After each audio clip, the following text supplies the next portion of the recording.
Welcome back, everybody. Today, I'm going to teach you how to sync audio in DaVinci Resolve. This is an incredibly useful skill when you're working with separate audio recordings, like when you've recorded audio with an external microphone and need to match it perfectly with your video footage. Let's walk through this simple process step by step. First, you'll want to open your DaVinci Resolve application. Once you've launched the program and you're on the main interface, direct your attention to the bottom of the screen. Here, you'll see several tabs, and you need to click on the one labeled Edit. This will take you into the editing workspace where you'll have access to all the tools needed for syncing your audio tracks. Now, before we can sync anything, we need to select the audio clips that need to be aligned. This is where things get straightforward but require a specific technique. Start by clicking on your first audio clip to select it. Then, here's the key part, hold down the Control key on your keyboard. While holding Control, click on the second audio clip you want to sync. This multi-select function allows you to work with both clips simultaneously, which is exactly what we need for the syncing process.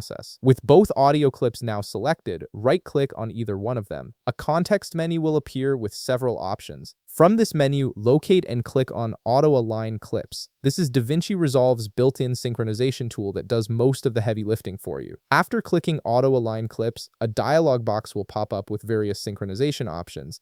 Look for the field labeled Synchronize Using. You'll notice it has a drop-down menu next to it. Click on that drop-down menu to reveal the different methods DaVinci Resolve can use to sync your clips. For audio synchronization, select Waveform. This option analyzes the audio waveforms of both clips and matches them based on their patterns, which is the most accurate method for syncing audio tracks. Finally, once you've set the synchronization method to waveform, look for the Sync button at the bottom of the dialog box and click it. DaVinci Resolve will now process the clips and automatically align them based on their audio waveforms. This usually takes just a moment, depending on the length of your clips. And that's it. Your audio clips are now perfectly synced. This method saves you countless hours of manual adjustment and ensures frame-accurate synchronization every time. If you found this video helpful, please leave a like, subscribe, and see you in the next video.